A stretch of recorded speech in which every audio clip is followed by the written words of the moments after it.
নমস্কার, MN family থেকে আমি মানসী আজকে নিয়ে চলে এসেছি আবার একটি নতুন ভিডিও। তো চলুন আজকে বানাবো হেলদি এক লাড্ডু, যে লাড্ডুটা প্রতিটা মেয়েদেরই খাওয়া খুব দরকার আর খাওয়াও খুব ভালো। এত রকম সিড আমরা যে কোনোভাবে খেতে পারি না, একভাবে লাড্ডু বানিয়ে নিলে যেটা অতি সহজেই আমরা খেয়ে নিতে পারি, যার জন্য এই লাড্ডুটা তৈরি করা। তো চলুন পুরো রেসিপিটা দেখে নিই, আর এটা করার জন্য কি কি লেগেছে সেটাও দেখি।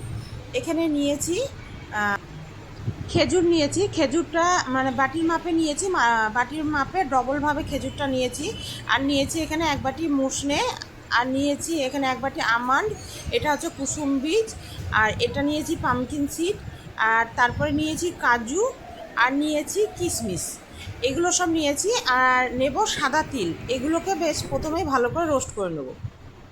সবার প্রথমে কড়াইয়ে দিয়ে দেব, এটা আমাদের ভাষায় বলে মুসনে, এটাকে ভেজে নেব। তবে এগুলো বালিতে ভাজলে বেশ ভালো হতো, কিন্তু আমার যেহেতু বালির কোনো ব্যবস্থা নেই বাড়িতে ভাজার, কি আমি বালিতে ভাজতেও পারি না, তাই আমি এটা শুকনো খোলাই বলে এটাকে, মানে শুকনো কড়াইয়ে আমি এটাকে ভেজে নেব।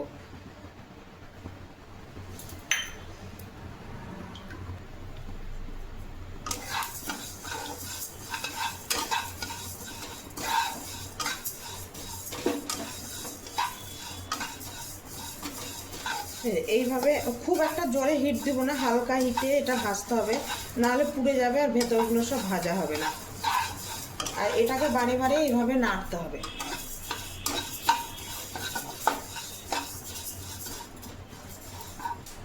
এই যে ভাজা হয়ে গিয়েছে, দেখছেন কেমন একটা মটমট করে আওয়াজ হচ্ছে। এই আওয়াজটা যখনই হবে তখনই বুঝতে পারা যাবে যে এটা ভাজা হয়ে গিয়েছে। এবার এটাকে নামিয়ে নেব।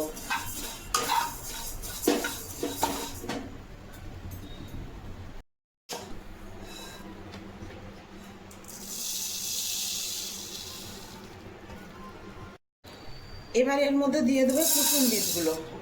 এটাকেও কিন্তু খুব হালকা হিটে বেশ মানে ভালো করে ভেজে নিতে হবে।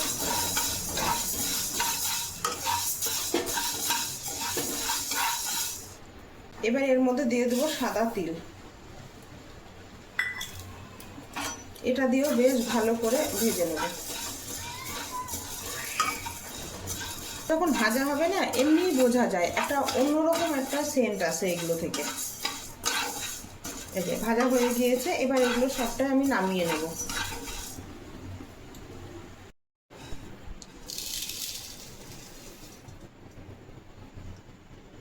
এবার এতে দিয়ে দেবো 1 চামচ ঘি,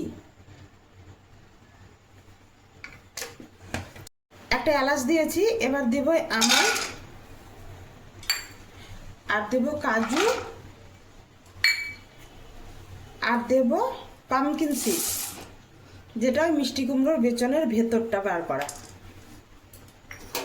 এবার এগুলোকে বেশ নেড়ে চেড়ে ভালো করে ভেজে নেব।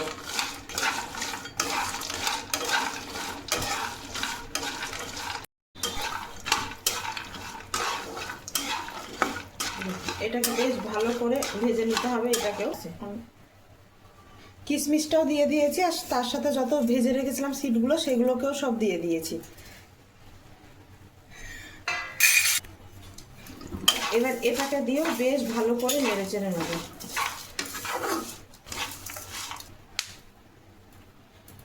এর মধ্যে এবার এই খেজুরগুলোকেও দিয়ে দেবো। খেজুরগুলো সব বিচন ছাড়িয়ে নিয়েছি, একটাও বিচন যেন না থাকে। এবার এটাকে একটু নেড়ে চেড়ে আমি গ্যাসটা পুরোপুরি বন্ধ করে দেবো। এবার এটা একটু ঠান্ডা হোক, গ্যাসটা বন্ধ করে দিয়েছি। এবার এটা একটু ঠান্ডা হোক, তারপরে মিক্সিতে বাটবো। ঠান্ডা হয়ে গিয়েছে, এবার এটাকে মিক্সিতে বেটে নেবো।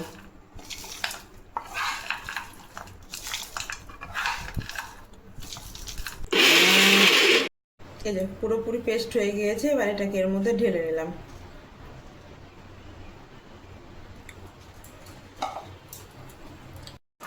এবার বাকিগুলোকে একসাথে দিয়ে দেবো।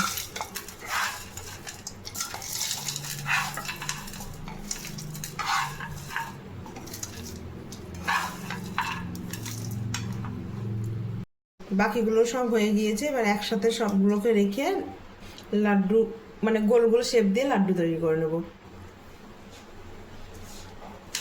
এইভাবে ভালো করে মানে মিক্স করে নেব, কারণ দুবারে বেটেছি তো, প্রথমবার খেজুরটা অত বেশি ছিল না, দ্বিতীয়বার খেজুরটা বেশি ছিল, আর এটাতে তো কোনো গুড় টুর কিছু দেওয়া নেই, যার জন্য ওই খেজুর যেটা দিয়েছি সেটাতে একটা আঠা ভাব আসবে, দিয়ে এইরকম নাড়ুর আকার হবে। এই যে এইভাবে নাড়ুগুলোকে তৈরি করে নিতে হবে।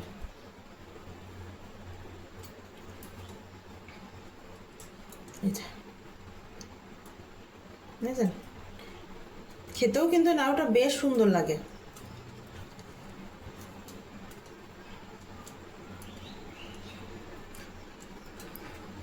চলুন বাকিগুলো সব বানিয়ে নিই, কারণ বানাতেও বেশ অনেকটাই সময় লাগবে। এটা মানে হাতে একটু চিপে চিপে বানাতে হয় তো, যার জন্য একটু সময় লাগে, বেশ অনেকটাই সময় লাগে। আর এইভাবে সবগুলোকে বানিয়ে নিতে হবে।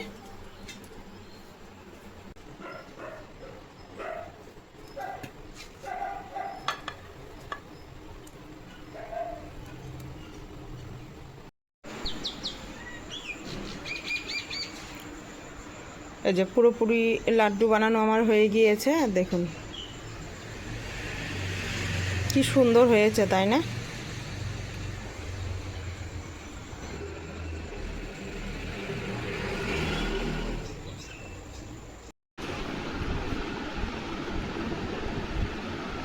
তো চলুন ভিডিওটি আজ এখানেই শেষ করলাম।